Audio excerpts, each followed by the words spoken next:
These will be battles run by D&D rules. You don't have to know how to play D&D or really understand much about it. You can just sit back and enjoy that the mechanics are there and that the battles are playing out through some realistic method. And with that, let's meet today's contenders. Welcome back to the arena, folks. Today we should have a much more balanced battle for you. I don't know what kind of trouble that goblin had gotten into to end up with the fate that he did, but today's two warriors are bigger, stronger, and should put up quite a fight to one another. First, I introduce to you the Ogre. It's considered a large giant in the category of chaotic evil. He's only wearing a bit of hide armor, and as far as communication, can speak common and giant. This beast of a humanoid is considered to have a challenge rating of a 2. Other than that bit of hide armor that he's sporting, he is carrying a great club, which is going to be his weapon of choice today. Facing his opponent head on, 60 feet from himself in this 75-foot by 50-foot oval arena,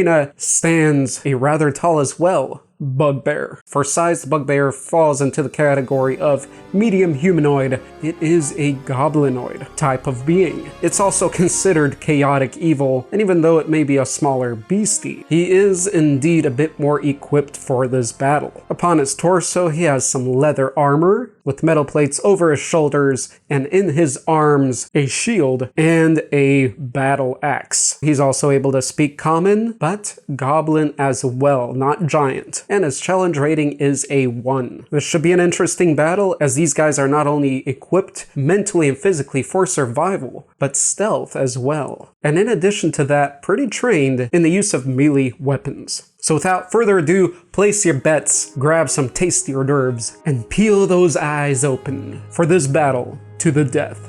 Let's see who goes first. The Ogre will be represented by the black die, and a Bugbear will be represented by the white die. The Ogre rolls first, and he rolls a 10.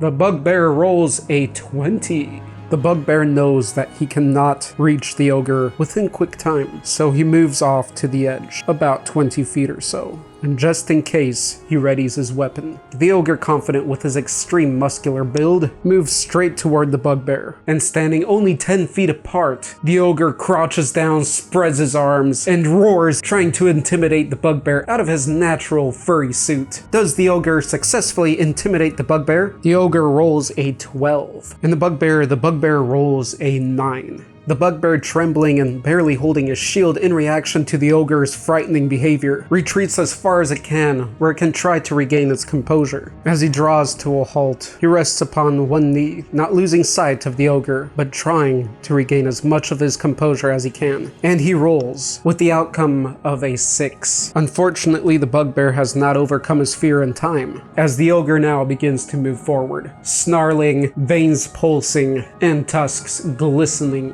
from the sunset's shine. The Ogre's wide frame casts a dark shadow upon the Bugbear. Not feeling any rush at this close of a proximity, the Ogre raises his great club with his eyes glued on his opponent. The Ogre rolls the attack, and it's a 19. And it's a hit, and it's a hard hit. Straight into the shield, causing a few cracks and shaking up the Bugbear. The Ogre rolls for damage, and he rolls 11, causing the Bugbear 15 total damage, leaving him with only 12 hit points left and still frightened, probably even more so now. The Bugbear stares into the eyes of the Ogre, crushing his teeth together. The last thing he can do is die with fear in his heart. Let's see what he rolls. And it's a 14. Is it enough for him to regain his confidence? Yes, he succeeds. He stands up proud. The Bugbear secures its shield higher up on its arm and takes hold of the battle axe with both hands. And he rolls for the hit. And it's a 13. The Bugbear successfully hits the Ogre and rolls for damage. He gets 19 for a total of 21 points of slashing damage on the lightly armored Ogre, who now has 38 hit points left. The Bugbear, not able to do much more right now, decides to create some distance between itself and the Ogre. The Bugbear moving away triggers an opportunity attack from the Ogre. The Ogre rolls to see if he hits, and he does, as he rolls an 18. He gets the Bugbear in time and rolls for damage, and he scores 8.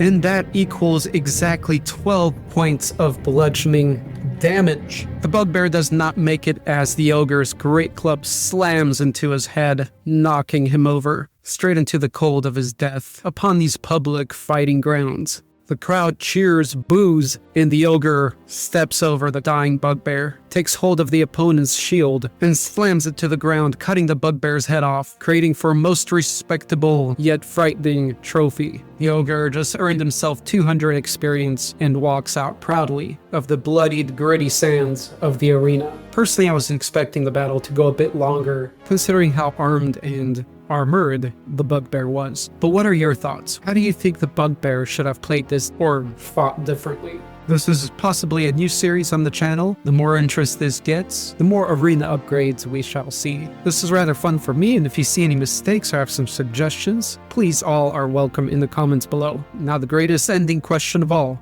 what monsters would you like to see duke it out next?